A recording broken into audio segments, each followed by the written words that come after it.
It's great to meet you. I'm such a big fan, and I Thank love you. all your work. And I just have to know, how on earth do you make everything look so effortless, my friend? I don't know. That's a very nice compliment. I'm 64 years old, so I've been around the block a couple times, and no, that's not true. I don't know. I've had many chapters in my life already, so I think when I get to do some of these current things, it's not so deer in headlights. I think that's what makes people nervous mostly, is when they're doing something for the first time. You know, when I first was presenting an award at an award show, and you walk out there and there's 1,000 people and they're all dressed really nice and they're famous, and you have to look at this teleprompter and like read lines and act comfortable. It's not comfortable, but I've done that a few times now, so it makes it a little easier. Yeah. When you get a script like this, and you're in all the Harold and Kumar films, and do you ever look at it and go, okay, that's really pushing it, or is that just exciting? I was more nervous about the content in the first movie. No, that's not even true. Probably more nervous the second movie, because it was a sequel and we didn't want to just make it super lowbrow and cheesy. But once I knew John and Hayden, who wrote the 3 movies and directed the second one, I trusted them pretty implicitly. I was nervous at the beginning. I wasn't sure if I was the butt of the joke or in on the joke or part of the joke. I didn't quite get it, and then they were very cool and reverential, and that was great. So by this third one, I was on board with pretty much whatever. They took me to dinner, sushi, which I love, and they liquored me up, sake, I love, and they spilled the beans on like how the Christmas movie was going to go down. They told me it was a Christmas movie, that I was going to sing and dance in a thing, and that I would be on crack and try to rape a girl. And I said, I'm in. But you are the best sport ever, I think, that there is, for everything that you do, whether it's on How I Met Your Mother or especially stuff like this. I mean, really, how do kudos to you, because really, is that an attitude that I guess you have to take in Hollywood these days, and just say, hey, if you can't laugh at yourself, who can you laugh at? I think the glib, pretentious, and honest answer is that I'm more of a theater guy than anything, and that sounds really like throw up in your mouth, but when you're doing theater, you have to be involved in the process. You can't like sit in your trailer for a long time and then be an hour and a half late and kind of show up and do your work and roll your eyes and go back. You have to actively be present. And so when I'm working on these other things, like How I Met Your Mother, for example, if they throw some crazy, now you're going to be a super flamboyant gay hairdresser for one scene, then you have to like go, great, I'll swing in for the rafters and try and make it as good as you want it to be. So. I am disappointed you're not wearing your ducky tie today, though. Oh my God, don't start with the fucking ducky tie.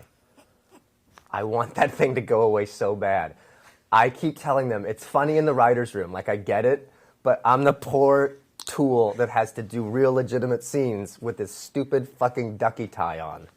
I hate it so much. But think that how good it'll be when you get to burn it. Smoke at the end. on the side of my head, flame, burning, smoking.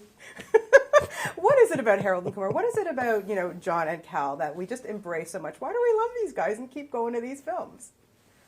I think that John and Cal infuse Harold and Kumar with some real humanity, which is such a weird thing to say for such a like lowbrow, stoner, classic kind of movie. But they're really good actors, and they're funny to watch. Like they're complicated in their decision making when they're working together, and so it's fun because they could just be.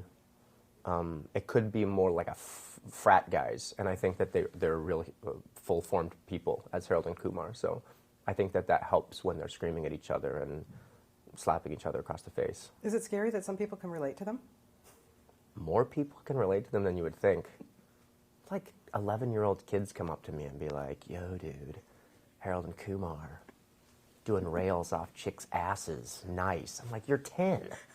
Who are you? Kids today. Seriously, kids today, that's for sure. One of the things I love in this movie is the waffle bot. Who wouldn't want a waffle bot? Oh, my God. Okay, now I have to ask you, if you could have a robot that could make any food that you wanted, what would it be? The bolognese bot. Might get a little messy. Yeah. It would probably look abortive every time it produced dinner. Abortive? That's too much. That's too far. All right, I'll say a donut bot. A donut bot would be good. You'd think in Canada it would be glazed. Really well. That's dirty too. Is this how your mind always works? It's gotten sexual. Yeah. It's gotten that. Can you feel it? I can feel it. It's gotten like that awkward sexual glazed tinge to the interview. We took the turn. We took the turn, and Yeah. it's fine. I have Yeah. no problem taking the turn with you. Doing your musical numbers, whether it's on stage, whether it's something like this, how much work goes into something like that? Especially this is a pretty big production for a movie like this. Yeah, it happens in phases. You know, I got the track, we discussed it and made some changes, and then I went in and recorded it, and then had to memorize the lip sync a lot so that I looked like I was actually singing it, which I was, but earlier. And then you just have a good choreographer and try and execute it well. The nice thing is if you watch it, I'm super like twitchy, like I'm overly enthusiastic because you find out later that I'm smoking crack. And so I think it's funny that if you watch it a second time because I look a little too peppy throughout the dance number, but that was kind of intentional. There's a lot of like No, but extra. It's good. It works. It's great. How great is it that your partner got to be in this film with you? Davey? Yeah, it was cool. Well, they wanted to acknowledge the fact that Neil Patrick Harris in real life has, you know, this whole sort of family world and stuff. And they thought it would be weird to not acknowledge that in some way. And so we went full tilt, and David's my crack dealer. He did a great job. He's funny. Yeah. He's a really talented guy. He did a bunch of Edward Albee plays and, you know, was Tulsa and Gypsy on Broadway, for Pete's sake. I'm a fan. Well, you should be. And how has being a dad changed you? The bags under my eyes? It's good. It's good. Fatherhood is awesome. They're lovely, and they don't talk back yet, so the back of my hand is still really soft. Yeah, just wait. You know what I mean? Minor. Okay, so I want to start a campaign for Neil Patrick Harris to host the Oscars. Ooh. You've done the other stuff. Really? Seriously. Really? Have you been approached? Because honestly, No. there's no better host than you. I seriously watch those shows because of you when you do them. When are you going to host the Oscars?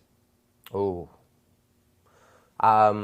Is that something that scares you? While that's something that's on my bucket list, that's nothing that I'm anxious to do, if that makes any sense. Why? The Oscars is the biggest show of the year, and everyone, twofold. You have to have so many people that have a say in it, from the producers to the Academy to the presenters themselves, their publicists, the people that run the movie Gauntlet. They all are vested interest in that show. So all jokes have to be like tamed down, or like everyone's cautious about it the whole way. And then secondly, everyone that sits at home watches it and wants it to fail, I think. Like you have your Oscar party and you sit there and you go, trip down the stairs, you know, what is she wearing? It's all like, it's not a great thing to potentially succeed at. Well, I know you will succeed at it, and I hope that we get to see you. And thank I you. want to see what Eddie Murphy does. That'll be fun. It'll be very interesting, I think. Yeah. Thank you for everything that you bring us. You're just such a great talent, and it's really a pleasure to meet you and talk Thank to you. you. Want to make out? Appreciate it. All right. Yeah. Right.